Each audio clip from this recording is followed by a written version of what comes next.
Pandemi COVID-19 bisa dibilang adalah turning point karya karsa. Rutinitas yang terhenti bikin para kreator punya waktu lebih banyak buat unjuk gigi di karya karsa.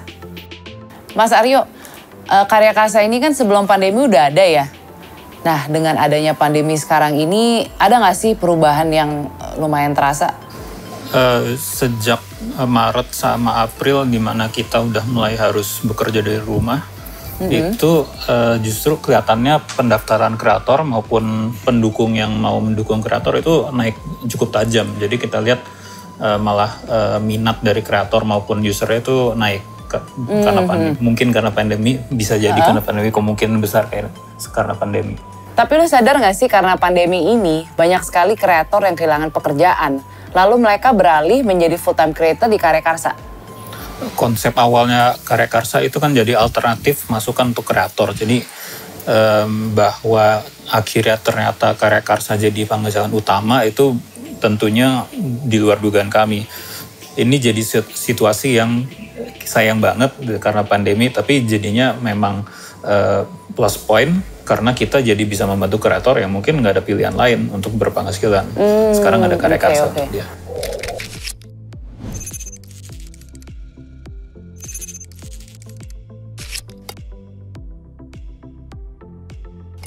Nah, soal kepemilikan konten nih, copyright-nya itu dipegang sama kreatornya atau sama karya karsa juga? Pada dasarnya semua kreasi yang diupload oleh kreator ke karya karsa adalah full hak cipta dan hak kekayaan intelektualnya punya si kreator. Kita hanya memfasilitasi supaya karya, konten atau jasa kreatif yang ditawarkan itu bisa dinikmati oleh komunitas fansnya. Nah, dengan pertumbuhan kreator yang sangat pesat, kalau ada konten yang melanggar hukum, pertanggungjawabannya karya karsa seperti apa? Karya karsa dasarnya kan adalah platform user generated content ya. Jadi walaupun kita ada proses kurasi, konten ini kita tetap harus jaga dengan namanya termin penggunaan. Nah, misalnya ada pelanggaran termin penggunaan ini, biasanya kita awasin dan kalau memang melanggar, si akunnya itu bisa dinonaktifkan atau postnya dihapus. Terus masyarakat umum atau pendukung itu pun bisa melaporkan konten yang mereka rasa melanggar termin penggunaan ini. Jadi kalau memang mereka yang salah, tanggung jawabnya di kreator kan, bukan di karya karsa? Iya, di termin penggunaan kita ya kontennya yang masuk di halaman kreator itu tanggung jawabnya kreator. Tanggung jawab kita terbatas pada kita nonaktifkan kreator yang menyalahgunakan akunnya di karya karsa. Pandemi ini menjadi momentum bagi para kreator untuk berkontribusi penuh di karya karsa. Misalnya FX Mario, pemilik gym yang harus menutup usahanya. Sebagai gantinya, Mario mulai melatih orang-orang melalui karya karsa. Awalnya saat pandemi ini, saat PSBB mulai, semua gym harus tutup, aktivitas gym terhenti, tapi untuk menjaga imun kita kan harus tetap berolahraga. Awalnya saya buat video-video latihan di rumah, video singkat 2-3 menit dengan hashtag Mario Olahraga. Lalu kemudian ternyata rame, terus kemudian mulai ada permintaan untuk bikin kelas online. Saya kebetulan udah kenal sama Aryo, lalu saya ngobrol-ngobrol sama Aryo, apa nih yang bisa saya lakukan di karya karsa. Pertama saya upload video latihan saya dulu, ternyata makin banyak yang mau latihan dan banyak orang yang mulai butuh untuk latihan bareng. Jadi saya bikin kelas latihan online pakai Zoom dan pendaftarannya lewat karya karsa. Oh iya, kalau misalnya kita sebagai fans, bentuk dukungan dana seperti apa sih yang bisa kita kasih ke kreatornya? Dasarnya kita ada 3 jenis akses sebenarnya. Satu ya akses gratis, jadi konten yang bisa dibaca oleh siapa aja, tidak harus jadi pendukung. Terus ada yang namanya tingkat dukungan. Nah, tingkat dukungan ini itu bisa untuk misalnya mengakses lebih awal konten sebelum kontennya naik di media lain, misalnya ada YouTube atau Instagram.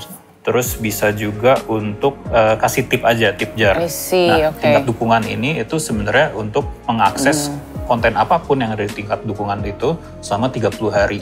Selain itu kita juga ada jual satuan, jadi orang tinggal bayar, terus bisa mengakses kontennya selama kontennya aktif. Tapi yang gue lihat ada beberapa kreator yang memang fanbase-nya sudah besar ya sebelum masuk karya karsa. Misalnya Revina VT atau Eno Bening. Sebenarnya seberapa membantu sih dengan keberadaan mereka di situ? Tentunya besar ya. Jadi karena kita lihat yang menjadi poros pertumbuhan utama karya karsa adalah word of mouth antara kreator sendiri. Jadi kreator-kreator ini daftar sendiri dan bikin halaman sendiri dan berkarya dan menjual karyanya ke para pendukungnya. Nah, terus ada kreator juga lihat yang hal ini terjadi, terus dia coba juga. Jadi benar-benar pertumbuhan kita itu karena kreator saling ngomong dan saling lihat, oh ternyata bisa ya mendapat penghasilan dengan berkarya di karya karsa.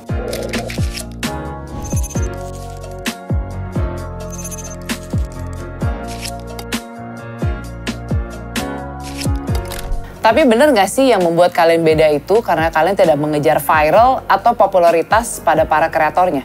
Yang kita anjurkan ke kreator itu membuat karya yang memang mempunyai manfaat, menghiburkan juga manfaat, yang mempunyai manfaat untuk para pendukungnya. Jadi tidak harus sesuatu yang viral di sosmed, karena kalau kita cuma mikirin konten viral itu jebakan Batman-nya banyak. Kalau mencari viral aja kan nanti konten viral itu membuat konten yang kontroversial, terus jadi di-retweet dan disebar-sebar segala macam. Ini bukan fokus utama untuk konten yang ditawarkan di karya karsa. Jadi karyanya harus ada nilai untuk komunitas fansnya, supaya mereka juga mau bayar. Dan kita sudah berhasil mengumpulkan 3 miliar rupiah dan semua kita lakukan tanpa iklan.